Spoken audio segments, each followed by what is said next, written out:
이집트의 피라밋을 발굴을 하는데 이제 수천 년 됐잖아요.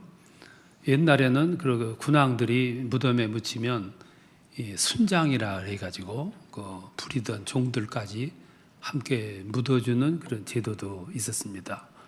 그리고 저 무덤 속에서 생활한다고 믿었기 때문에 거기에 생활 도구도 넣어줬고 또 먹을 수 있도록 곡식도 넣어주고 그랬던 적이 있었습니다. 그래서 지금 무덤을 발굴하면은 보물이 나오는 이유는 그래서 나오는 겁니다. 근데 그 피라미드를 이제 발굴을 하다가 그 속에 있는 씨앗들을 발견을 해가지고 그걸 갖다가 햇빛 나는 곳에 뿌렸더니 싹이 나더라는 거예요. 기적이죠. 수천 년 됐는데도 불구하고 그 속에 생명이 숨어 있다가 때가 되고 환경이 되니까 그렇게 싹이 나는 거죠. 기적과 같은 일들이 많아요. 이 봄에 예수님 부활이 있다는 게 참 이해가 많이 되고 또 그런 이야기들 보면은 예수님의 부활은 아주 먼 그런 이야기가 아니라 우리 현실에서 얼마든지 만들어질 수 있는 그런 이야기구나 하는 것을 느끼게 됩니다. 예수님이 그렇게 불가능할 것 같은데 모든 사람들이 불가능하다 이렇게 믿었는데 부활을 하셨어요. 그리고 부활하신 후에 여제자들을 제일 먼저 만나 주셨습니다. 이거는 하나의 연구 과제라고 볼 수 있죠. 왜 여자 제자들에게 먼저 만나 주셨을까? 이유도 있었을 거예요. 이 여제자들은 12제자 같은 주역은 아니었습니다. 그러나 예수님의 십자가 행렬을 끝까지 따라가면서 눈물을 흘렸고 애통해했던 사람들이 여제자들이었어요. 눈물을 흘리고 탄식하고 애통해하고 그리고 예수님 땅에 묻혀있던 금요일 날, 토요일 날 얼마나 뜬 눈으로 세웠을 것 같잖아요. 그리고 안식 후 첫날 주일날 아침 부활하시던 그 아침에 제일 먼저 무덤을 찾아가요. 아직도 날이 개이기 전인데 모든 세상이 고요하게 잠들어 있는 시간에 그들은 무덤을 찾아요. 그리고 무덤에 가가지고 무덤이 텅 비어 있다는 사실을 제일 먼저 알게 됐고 그리고 부활하신 예수님을 거기서 만나잖아요. 그리고 난 후에 이 여제자들이 부활하신 예수님을 전하기 위해서 제자들이 모여있는 곳으로 뛰어가는 모습을 한번 상상해 보세요. 얼마나 신나는 발걸음이에요. 그렇게 뛰어가는 발걸음이 복음을 전하는 모습이에요. 복음은 기쁜 소식이라 그러는데 기쁜 소식을 뛰어가가지고 전하려고 정신없이 뛰어가는 이 여제자들의 모습을 여러분 한번 자세하게 생각해 보세요. 얼마나 신나겠어요? 얼마나 행복하고 그 뛰어가는 모습이 지치기나 했겠어요? 굉장한 속도로 그렇게 뛰어갔어요. 역시 기쁜 소식을 전하는 사람은 복되고 행복할 수밖에 없죠. 오늘 우리들이 세상을 살다 보면 안 좋은 소식도 들을 때가 있지만 기쁜 소식을 들을 때가 있어요. 그때는 그 소식을 전하기 위해서 시키지도 않았는데 열심히 돌아다니면서 전하잖아요. 그게 복음 전하는 모습이에요. 그게 전도지요. 그런 후에 예수님은 두 번째로 제자들을 만나 주셨다고 성경은 말씀을 해요. 제자들은 여제자들에 비해서 조금 덜 애통해했어요. 제자들은 두려워서 잘못하다가는 우리도 죽겠구나. 그래서 다락방에 숨어가지고 문 걸어 잠그고 그래서 숨지기고 있었잖아요. 근데 여제자들은 그거 상관없이 돌아다니고 가서 복음을 부활을 전하는 그런 모습을 성경은 우리에게 전해주고 있어요. 이렇게 보면 여성과 남성은 구조적으로 좀 다른가 봐요. 부모님이 돌아가시면 딸들은 참 요란해, 애통해해요. 그래서 서당집에는 딸들이 많아야 초상집 같아. 애통해하고 눈물 흘리고. 근데 아들들은 덤덤해. 속으로 우는지 몰라도 겉으로는 아주 덤덤해. 예수님은 안타까운 마음에서 여제자들을 먼저 만나 주셨겠죠. 근데 그 여제자들은 이 새벽 동이 트자마자 그냥 무덤으로 달려가, 무서운 것도 두려운 것도 누가 우리를 잡아 죽이는 것도 겁도 없이 그냥 나가서 달려 나가는. 그래서 어떤 면에서 여성들은 위기의 때에 강해요. 남성보다 훨씬 강해요. 여러 군데서 보잖아요. 어려울 때는 아내들이 나서, 집에 도둑이 들어왔다 그러면 아내가 먼저 나가. 제가 늘 말씀드리지만 그때는 아내가 먼저 나가야 돼. 남자가 나가면 남자끼리 부딪히면 사고가 나. 여성이 나오면 도적도 양심이 있어. 왜 여성들이 나가는 거예요? 어느 집에 한참 자는데 마루 위에서 도적 발걸음 소리가 나. 천상 이게 도둑이 들어왔어요. 그러니까 남편이 찔렀어. 나가보라고. 그래서 아내가 빗자루를 들고 나가보니까 고양이가 지 맘대로 왔다 갔다. 방에 들어보니까 남편이 이불 쓰고 있더라고. 위기의 때는 여성들이 강해. 그러니까 지금 예루살렘 분위기, 환경이 지금 뭐 얼마나 음산하고 얼마나 살벌하고, 어제 예수를 잡아 죽인 도시예요. 두려움이 온습하는데 제자들은 문 걸어 잠그고 있는 여제자들은 그냥 뭐 종횡무진 뛰어다니고 날이 밝자마자 무덤으로 찾아가는. 그러니까 예수님께서 제일 먼저 만나 주신 거죠. 그리고 두 번째 제자들을 만나 주셨는데, 그때 제자들은 다락방에 있었잖아요. 문 꼭 걸어 잠그고 다락방에 있는데, 그때 예수님이 거길 찾아왔어요. 부활하신 모습으로. 그러니까 제자들이 유령이 아닌가 놀랬잖아요. 그때 예수님 말씀하시기를 못자국을 보여주면서 내니 두려워하지 말라. 그때 제자들이 얼마나 안도를 했겠습니까? 요 며칠 동안 얼마나 속을 끓이고 있었는데 그 주님이 부활해서 오셨어요. 얼마나 행복한, 복된, 황홀한, 찬란한 그런 시간을 보냅니까? 아주 행복한 시간을 보내요. 근데 오늘 제가 말씀드리고자 하는 말씀의 주인공은 12제자 가운데 도마예요. 그 자리에 도마는 없었어요. 어디 갔는지, 부활하신 주님이 다락방에 방문하신 그 순간에 도마는 없었어요. 근데 나중에 돌아왔을 때 동료들이, 제자들이 말하기를 부활하신 주님이 다녀가셨다고. 이구동성으로 그렇게 얘기해요. 그 말을 턱 듣는 순간 도마는 무슨 생각을 했을까요? 이건 믿어야 되나 안 믿어야 되나? 동료들이 이구동성으로 말하니까 믿어야 되는데 부활을 어떻게 믿냐 이 말씀이에요. 그때 그 도마가 취했던 태도를 한번 오늘 살펴 좀 봤으면 좋겠어요. 참 재밌어요. 그 태도가. 근데 그 태도가 도마의 태도가 아니라 나의 태도라는 것을 전제해서 들으시면 좋겠어요. 도마를 잘 살펴보시면 몇 가지 태도가 나오는데, 첫 번째 태도가 뭐냐면 약이 올라온 거예요. 왜? 내가 없는 사이에 나만 쏙 빠졌는데. 서운한 거지요. 매우 서운했어요. 누굴 차별하시나? 내가 없는 사이에 별 생각을 다 했을 거예요. 사람들은 이때 뭘 느끼냐면 소외감을 느껴요. 가정에서도, 사회에서도, 교회에서도, 직장에서도, 어느 공동체에서도 이런 경우는 소외감을 느끼게 돼요. 그래서 왕따를 당하게 되고, 왕따 당하는 심정이죠. 심각한 거죠. 도마는 그때 그런 심정이 들었을 거예요. 들으니까 그 다음이 문제가 나오는 거죠. 그냥 나를 왕따시키는가. 그래서 매우 서운한 마음을 가져요. 이 마음이 두 번째 무슨 마음을 갖게 했냐면은 부활 부정으로 나오게 되는 거죠. 제자들이 부활하신 주님 다녀가셨다고 얘기를 하자마자 도마가 나타내는 반응이 뭐냐면, 부활은 무슨 부활이냐? 내가 주님의 못 박힌 상처에 손가락을 넣어서 확인해 보기 전에는 난 부활 못 믿겠다. 이게 어디서 나온 거냐 하면은 소외감에서 나온 거예요.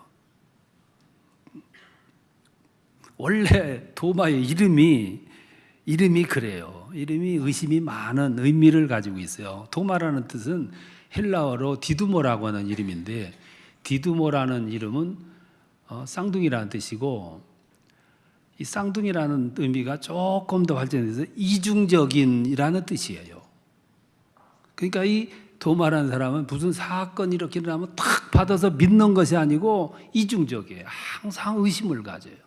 그리고 다시 확인하는 그런 마음을 가져요. 이성적 판단을 중시하고 실증적 이해를 가지려고 하는 사람이에요. 의심이 많은 거죠.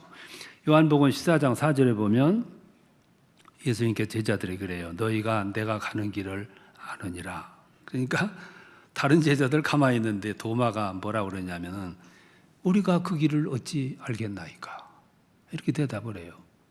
그리고 7절에 가서 보면 너희가 나를 알았으면 하나님도 알았고 그를 보았느니라. 그렇게 얘기하니까 또 도마가 나서서 말한 말이 주여 아버지를 보여주소서 그러면 족하겠나이다, 이렇게 대답을 해요. 이게 도마다운 얘기예요. 매사 따지고 확인하는 그런 취지를 가진 거죠. 그런데 그 도마가 없는 사이에 주님이 다녀가셨어요. 제자들은 이구동성으로 부활하신 주님을 봤다고 그랬어요. 본래 의심이 많은 도마, 서운한 데다가, 서운한 마음이 있는 데다가, 그 다음에 나온 반응이 뭐냐면 부활은 무슨 부활, 내가 거기에 상처를 만져봐야 알겠다, 믿겠다, 이렇게 얘기하잖아요. 이걸 어깃장 신앙이라 그래요. 발칙한 신앙.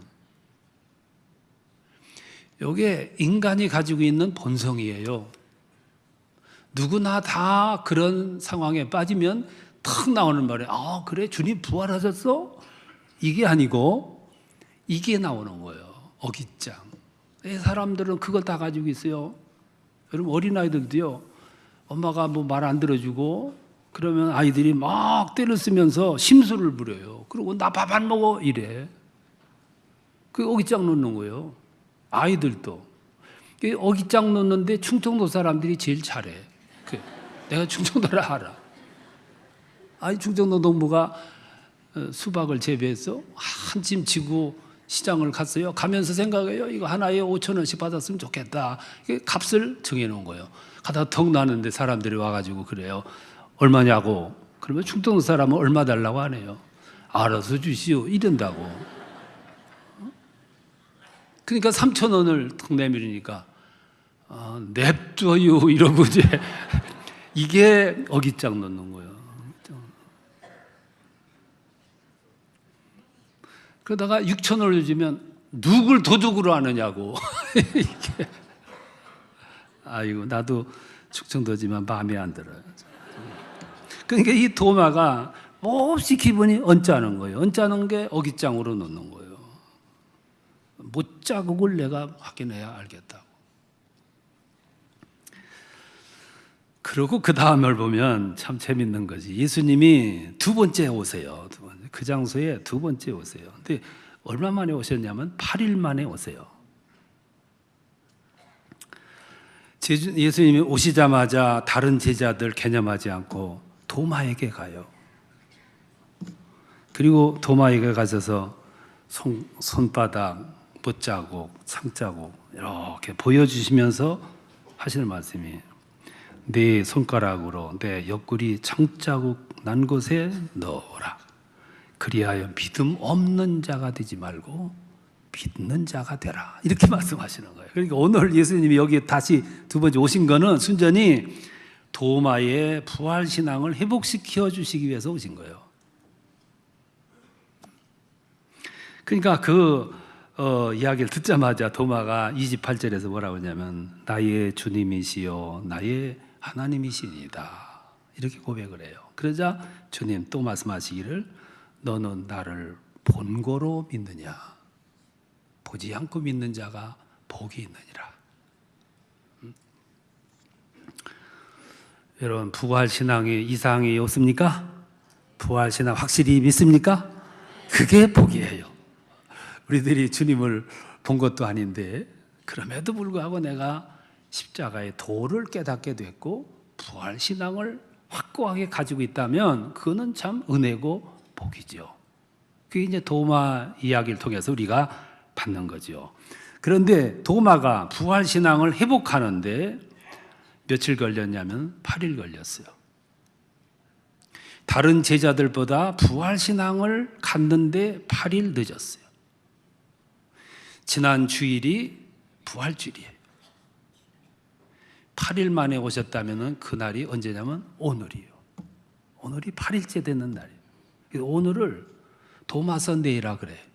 도마주일이라고. 오늘 8일이에요. 도마가 부활 주님을 확실하게 믿었던 것처럼 오늘 부활의 주님 오셔서 여러분 신앙, 부활 신앙을 다시 회복해주고 확고하게 갖게 하는 그런 축복이 있으시기를 축원합니다. 여기서 주어지는 메시지가 있어요. 도마는 부활 신앙을 회복하는데 8일 걸렸고 다른 제자보다 8일 늦었어요. 꼭 먼저 됐다고 좋은 신앙인 것만은 아니에요. 늦었다고 신앙이 미진한 것도 아니에요. 도마는 확실하게 그날 이 부활 신앙을 회복을 하게 돼요.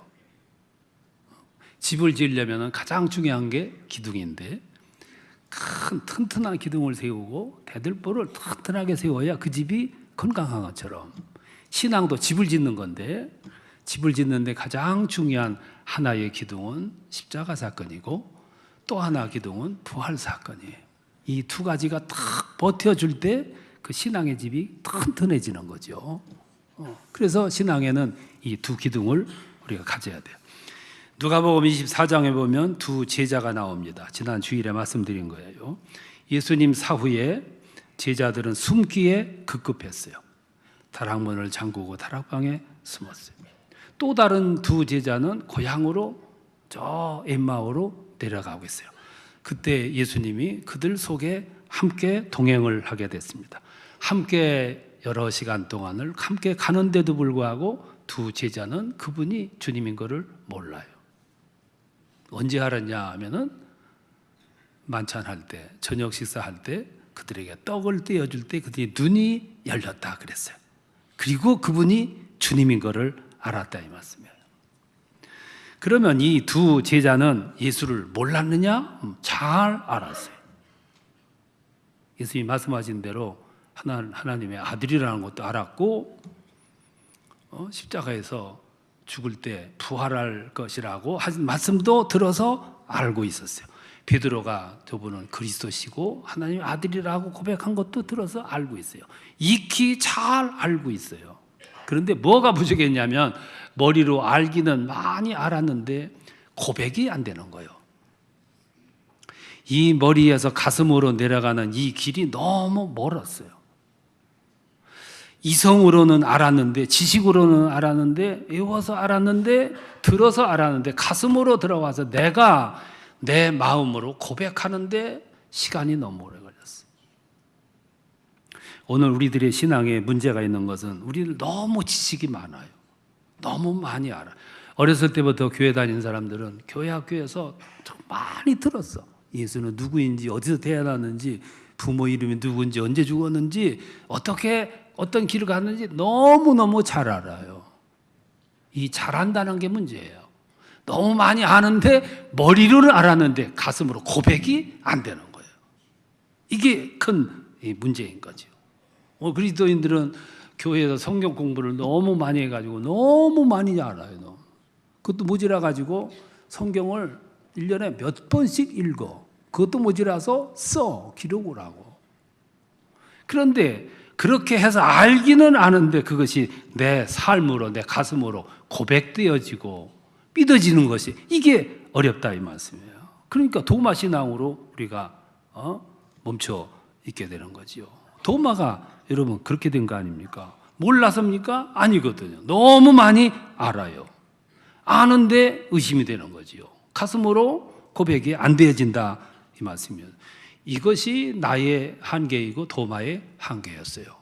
도마를 보면 나를 보는 것 같고 도마의 실수가 나의 실수예요. 이 모습을 보면서 그러면 어떻게 해야 되냐 하면은 세 가지 준비가 필요해요. 첫 번째, 성경 공부다운 공부가 필요해요. 우리에게 정말로 필요한 거는 성경 공부예요. 엠마오를 내려가던 두 제자에게 예수님은 성경을 얘기를 해요. 저 율법서에서부터 예언서에서부터 시편에서부터 오시리라 한 그 메시아가 이 세상에 오면 고난받고 고난받은 다음에는 부활할 것이다 하는 거를 쭉 얘기를 해줘요. 그게 뭐냐면 성경 공부예요. 그것이. 오늘 교회 학교에서 가르치는 성경 공부에 한계가 있는 것은 자꾸 사람 이름 외우게 되고 장소를 외우게 되고 하는 것을 자꾸 가르치는데 사람 이름 몰라도 괜찮아요. 예수님이 태어난 장소 몰라도 괜찮아요. 그런데 그분이 누구냐는 걸 가르쳐 줘야 돼. 그분이 누군데, 왜 왔는데, 왜 죽으셨는데, 어떻게 부활했는데, 그게 중요한 건데 본질을 잃어버리고 조건들만 가르치는 거예요. 조건들만. 그게 예수님은 그 두 제자에게 가르쳐 줄 때 저 시편에서부터 예언서에서부터 율법서에 나타난 이 이야기들을 깊이 있게 가르쳐 줄 때 그들의 눈이 열리게 된 거죠. 그게 성경 공부예요. 그래서 성경 공부가 필요해요. 또 하나가 뭐가 필요하냐면 시간이 필요해요. 도마가 부활하신 주님이 다녀가신 지 8일 만에 예수님이 또 그곳에 오세요. 그 8일 예수님 만나기 전까지 8일 동안 고민을 많이 했을 거예요. 그리고 예수님을 만날 준비 안 돼 있었어요. 근데 이 8일 동안에 고민하는 동안에 마음 준비가 만들어진 거죠. 그리고 예수님이 다시 오셨을 때 그는 아주 hon쾌하게 당신은 주님이시고 하나님이십니다. 그리고 고백을 하잖아요. 사람이 여무는데 시간이 필요합니다. 식물을 심으면 자라는데 시간이 필요하듯이 지식이 쌓이는데 시간이 필요하듯이 사람이 성숙해지는데 시간이 많이 필요하듯이 믿음이 자라는데 금방 되는 게 아니고 시간이 필요한 거예요. 또 많은 8일 동안 고민하고 이구동성으로 동료들이 부활하신 주님을 얘기할 때 못 믿었지만 고민한 후에 재차 주님 만났을 때 아주 hon쾌하게 시간이 필요한 거죠. 여기 도마의 모습은 누구의 모습이 아니고 나의 모습이라는 거예요. 내가 그렇게 지금 믿고 있는 거예요. 그래서 부활을 알고는 있는데 그걸 고백하고 증거하는 데는 한계를 느끼는 거예요. 왜 그러냐면 이론 신앙에 길들여져 있기 때문에 그런 거죠. 그래서 성경 공부가 필요하고 시간이 필요한 거예요. 세 번째 하나는 한때 실패는 엄청난 결과를 가져온다는 거예요. 여기 도마가 한번 실패를 해요. 그리고 불신을 해요. 그리고 나서 예수님을 만나고 나서 그는 더 확실한 그런 그 부활 신앙의 자리로 들어가게 되는 거죠.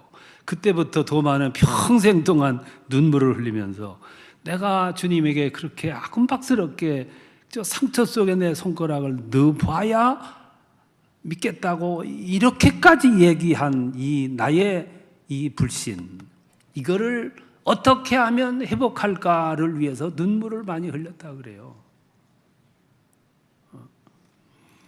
다윗이라고 하는 사람이 밧세바 사건을 통해서 천추에 씻을 수 없는 죄를 짓고 그 뒤로 밤마다 눈물을 흘리는 삶을 통해서 겸손해졌듯이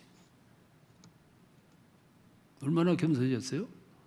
베드로가 예수님 면전에서 세 번씩 부인하고 나서 달기울 때 그 충격, 일평생 동안 그 충격을 안고 그걸 회복하기 위해서 더 노력하고 힘쓰고 애쓰는 베드로의 모습. 도마는 그날 그렇게 얘기하고 나서 평생 주님을 위해서 헌신하되 그냥 그걸 만회하기 위해서, 그래서 예수님 사후 부활 체험한 후에 도마가 페르시아로 갔다는 거예요. 전도하기 위해서, 부활을 전하기 위해서. 페르시아, 오늘날 이란 땅이죠. 그러다가 거기서 다시 인도 땅으로 가요. 지금 오늘날의 첸나이라고 하는 인도 땅. 거기서 부활을 전하다가 돌에 맞아 순교를 해요. 그래서 인도 땅이 힌두교의 나라인데 첸나이만큼 그리스도인들이 많아. 지금.